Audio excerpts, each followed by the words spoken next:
রাতে থালা বাসন অপরিষ্কার রেখে দিলে কি কি বিপদ আপনার জীবনে চলে আসতে পারে, কি কি মুসিবত চলে আসতে পারে, জানলে আপনি অবাক হয়ে যাবেন।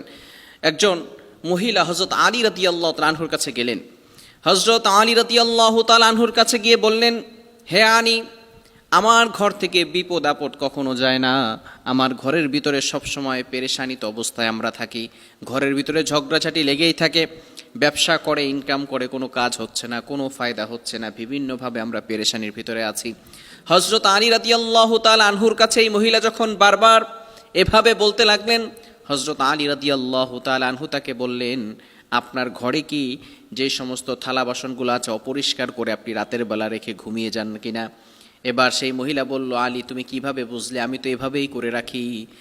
হযরত আলী রাদিয়াল্লাহু তাআলা আনহু বললেন, আমি নবীজি সাল্লাল্লাহু আলাইহি ওয়াসাল্লামের মুখ থেকে শুনেছি, যারা ঘরের ভিতরে অপরিষ্কার করে পরিষ্কার রাখে, অপরিষ্কার করে ঘরের ভিতরে থালা বাসন রেখে দেয়, তাদের ঘরের ভিতরে বরকত আসে না, সেই ঘরের ভিতর থেকে আল্লাহ বরকত উঠিয়ে নেয়।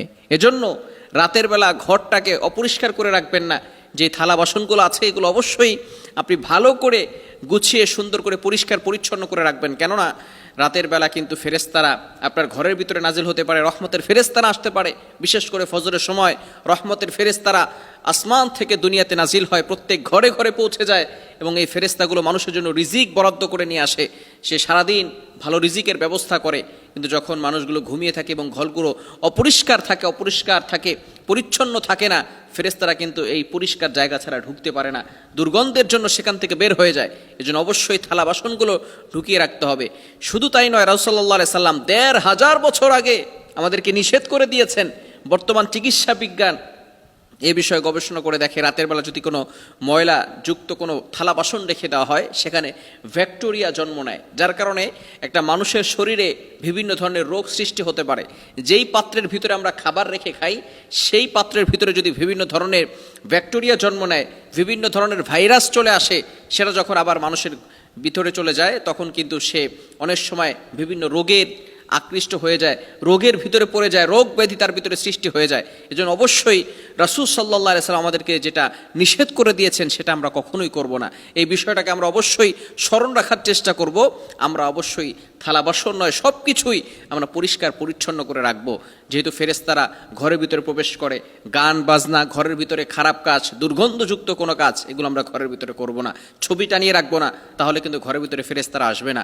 যদি আপনি থালা বাসন পরিষ্কার না করে ঘরের ভিতরে আপনি রেখে দেন, তাহলে বরকত আপনার ঘর থেকে উঠে যাবে, বিভিন্ন ধরনের রোগ সৃষ্টি হবে, অসুস্থতা আপনার ঘরের ভিতরে বেড়ে যাবে এবং সেখান থেকে অভাব অনটন আস্তে আস্তে লেগেই থাকবে।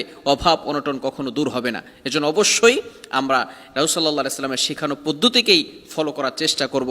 এবং রাসূল সাল্লাল্লাহু আলাইহি সাল্লাম আরও জানিয়ে দিয়েছেন, যখন রাতের বেলা তোমরা ঘুমাবে তখন থালা বাসনগুলো ঢেকে রাখবে, যদি কোনো খাবার থাকে সেটাও ঢেকে রাখবে। কেননা বিভিন্ন ধরনের পোকামাকড় এই খাবারের ভিতরে পটি করতে পারে, ময়লা ফেলতে পারে। রাসূল সাল্লাল্লাহু আলাইহি সাল্লাম ১৫০০ বছর আগে কোনটা কিভাবে করলে ভালো হবে সব আমাদেরকে জানিয়ে দিয়েছেন। এজন্য আসুন আমরা সুন্নাহকে ফলো করে প্রতিটি সুন্নাহকে আমরা অনুসরণ করার চেষ্টা করি। আল্লাহ তাআলা আমাদের সকলকে বুঝার তৌফিক দান করে।